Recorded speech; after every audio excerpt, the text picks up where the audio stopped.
Boy, it has been a year for gaming, and I have completely missed the boat thanks to some live stuff and spending over 300 hours replaying Mass Effect 1 through to the depths of the car crash that was Andromeda. I seem to have blinked and we are already halfway through the year, and so far I have nothing to show for it. Who do I think I am? H-Bomber guy? So rather than take on one of the many heavy hitters of 2025 so far, I thought I would get back into the swing of things by talking about one of my favourite games of all time. You know, start small. It's the 2012 hit Dishonored, developed by Arkane Studios. There is so much to talk about with this game, and I think it's a really good vehicle to discuss some of the other issues that the gaming industry is facing today. Side note, I felt slightly sick when I realised just how old this game is. What a different time to be alive. 2012. Social media was where you talk to your friends, not bots. Pandemic was just a board game, and the world didn't feel like it was one step away from becoming a Naughty Dog bestseller. As always, full disclosure that this is not a review, will contain spoilers, and I recommend you at least start playing the game to get a feel for it before watching. Let's get into it. Dishonored is a game about revenge.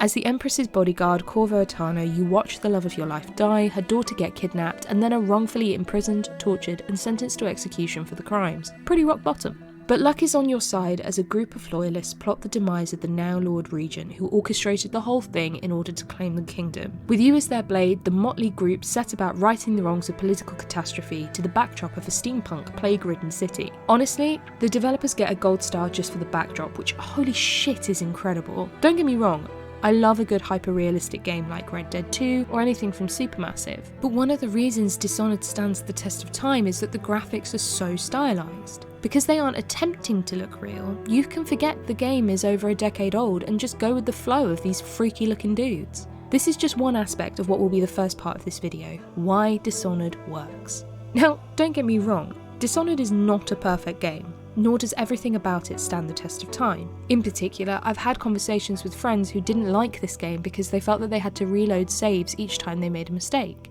It isn't an easy game, especially if you're going for a full ghost walkthrough, never seen, never killing anyone. But I would argue that this is part of the charm because you are in essence learning how to become an assassin. By the end, you will be thinking through your strategy so much that it will become second nature. The combat is deliberately not great because you shouldn't be trying to sword fight out of situations. The game works best when you try to remain on the right side morally, which makes sense for the world you inhabit. More death makes people unhappy, creates more bodies, and makes the plague plus the outcome of the game worse. The game is also made up of a series of choices regarding your relationship with death and killing. Each mission is set up with a choice: kill the target or explore to find an alternative way to get rid of them. This is a clever way to get you to really interact and investigate the world that has been created for you. You'll want to read every note, search every cupboard, and sneak through every alleyway on the off chance they contain a side mission or an alternative to killing so you can get that delightful tick in the box at the end of the mission that tells you what a good boy you were. The choice of kill or spare could be considered pretty binary, but there is an element of grey as some of the non-lethal options are possibly worse than death.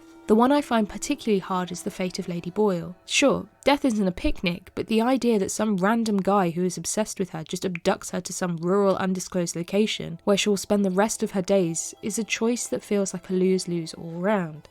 Revolution and resistance are not a happy or entirely moral situation, and difficult choices have to be made to further the cause. Dishonored toes an interesting line of the absolutist moral choice to never kill versus the alternative when you're obsessed with your overall goal. Speaking of obsession, it is now time to discuss my favourite thing about this game, which, the first time I realised it, made me pause and say a little prayer to the developers. I have played Dishonored multiple times now. I've tried the murder route, though I found that pretty dull for the reasons above, so my main focus has always been to do a non-lethal run through. On one of my last playthroughs, I had an epiphany. You cannot 100% complete this game if you are dedicated to the no-kill lifestyle. Just as a recap, the game is set up in chunks with a main mission to kill/pacify somebody who is related to the Lord Regent's campaign of terror, but you will also often have a series of side quests available within the area of the map available for the mission. Some of these are given to you at the beginning of the chapter, others become apparent as you explore and can be missed altogether. In the mission where you return to Dunwall Tower for the first time since the Empress was killed, you early on get the side mission to visit the Torturer, which consists of finding the dungeon and killing the man who the game states is the monster who inflicted so much pain on you. Remember when I said Corvo had been tortured? Yeah, this is the guy who did it. You will note that there is no alternative to killing him, no mind to send him down, no obsessed suitor to whisk him away. You can either kill him or leave the mission incomplete. Even knocking him out does nothing. This is such a clever moment in the game, as the creators basically challenge you to decide which is more important, the mission or your morals. You are returning to the place where your world ended and coming face to face with the person who was the physical manifestation of one of the worst things done to you. And if you want to be the good guy,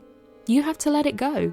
Leave that little mission marker visible as you carry on to the Regent's office, a reminder of the choice you have made. It is such a simple element of the game, and yet it's so clever, elevating Dishonored to a whole other level in subtle game narrative. It also maps nicely with the fate of Dowd, the aged assassin who is growing a conscience since committing regicide. This is a much more hard-coded moment of growth for Corvo, where once again you have to make the decision to let something go. Except rather than just leave the mission incomplete, you get to really fuck with him by making it obvious you have spared him after he did something so unforgivable. I love the fact this was then explored in the DLCs where you play as Dowd, and also a little bit more in the final Dishonored game, Death of the Outsider. Characterization in this game is another incredibly strong area, and one whose exploration is going to help us move out of the why Dishonored is great section of this video to talk about something entirely different. Stay with me, it will all make sense soon. Dishonored introduces a number of very different characters as the game progresses, from the mad Granny Rags to the youngest brother of an aristocratic family who has decided to side with the Loyalists. It also creates one of my favourite video game characters of all time, the Outsider, a god who can offer unimaginable power to those he deems to have potential to sow chaos and change the world. It's no wonder so many amazing ideas are at play in this game when you consider that Harvey Smith from the original Deus Ex team was one of the creative designers. There is a wealth of characterization at play in this game which will endear you to certain characters, which is surprising since there is actually very minimal dialogue, as Corvo never speaks in the game bar a handful of text-based choices you can make. The game strikes a very careful balance here because it is simplistic enough in areas to allow you to imprint your own thoughts and feelings onto the characters, while still having enough substance to make it worthwhile. Take the character of Samuel. I genuinely love him because there are small hints to his true nature in the things he says, which you can then supplement by exploring the environment. And yet you never get a full picture of him, which allows you to fill in the blanks yourself. There's also the blossoming enemies to bromance between Piero and Sokolov you can get to experience as the game progresses. It's a testament to the game's writing that when you last see them hiding out together whilst under siege, there is a sense of elation in the player when they work together to invent a way out. It should also be noted that Dishonored hit the peak moment for video games in the mainstream, which can be seen in the insane voice cast present for even just small cameos. Susan Sarandon is Granny Rags, for goodness sake. There was this weird moment in the early 2010s when big names were willing to give voice acting for games a go, and Dishonored really benefited from this without going overboard, like say, I don't know, Fable 3. But seriously, go on IMDb and look up the voice cast from Fable 3. I wake up in the middle of the night sometimes and think about the cast of that game, and the fact I saved the world by becoming a slumlord and making pies. Anyway, back to Dishonored. You know, the thing I'm here to rant about. Dishonored also hit a peak for a different aspect of the gaming industry, one which highlights a great tragedy in modern gaming, the death of the AA game. AA games are basically the body of games that are bigger than indie and art house, but do not have the scope or budget of the AAA. They have to make clever use of their environments and plots to build a great game, hopefully, but without necessarily having the time or space of a larger game to develop something big. There was a plethora of mainstream AA games in the noughties and early 10s, however in recent years the presence of AAs have dwindled, creating a void, if you'll pardon the pun, in a gaming landscape. I should add that some people may disagree with me about putting Dishonored in the AA category, and that is okay too. There is no right or wrong answer, as it's a bit of a sliding scale, but to me, Dishonored is a great example of the AA given the aforementioned elements. It is rigidly structured, but makes use of clever mechanics and processes, plus excellent storytelling through show not tell, to make a game that feels much bigger than it actually is. I'd say it's on the top end of the spectrum towards AAA, but this is my video, so go with it. Let's not beat around the bush. Making games is expensive. Let's take a look at a couple of examples from 2025 alone. Assassin's Creed Shadows is estimated to have had a conservative budget of around $250 million. Grand Theft Auto 6's budget is already unofficially estimated to be more than $1 billion.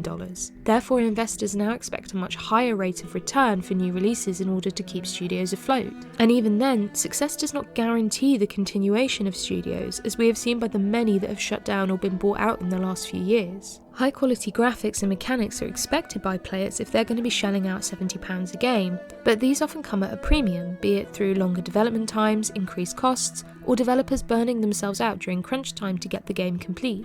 There is also the worry that unless your game pulls in a tremendous amount of players, it won't make enough returns to keep the studio in business long enough to make the next game. All of this is to say, the appetite for risk is low. Studios do not have the same space they once did to try something new or make something smaller that might not be top tier but will garner a medium-sized fan base. A game that would have made an excellent mid-range game is now seen as a poor AAA game. The market is exceptionally volatile, and there is a much stronger divide now of either choosing a big budget and the wow factor, or the prestige and potential to stand out for making a revolutionary indie game. Add that to the rise of digital storefronts, and there is a great risk that your mid-budget game will get lost in the mass of other games being released if you can't market it with a large cash flow or the prestige of your small hipster studio. The greatest shame in all of this is that the mid-budget games often offered the chance to try something new, which led to amazing developments in gameplay. There have been more recent examples of the AA, for example the A Plague Tale series, but even they are starting to move into the AAA realm, likely just to stay afloat. Interestingly, Arkane Studios returned to the Dishonored universe, albeit way into the future, with Deathloop in 2021. What I find interesting about that game was it was initially developed with a view to make a mid-level AA-esque game until it snowballed into something much bigger. It marks a likely lasting move for them out of the middle and rising to the top of the pack with AAA games.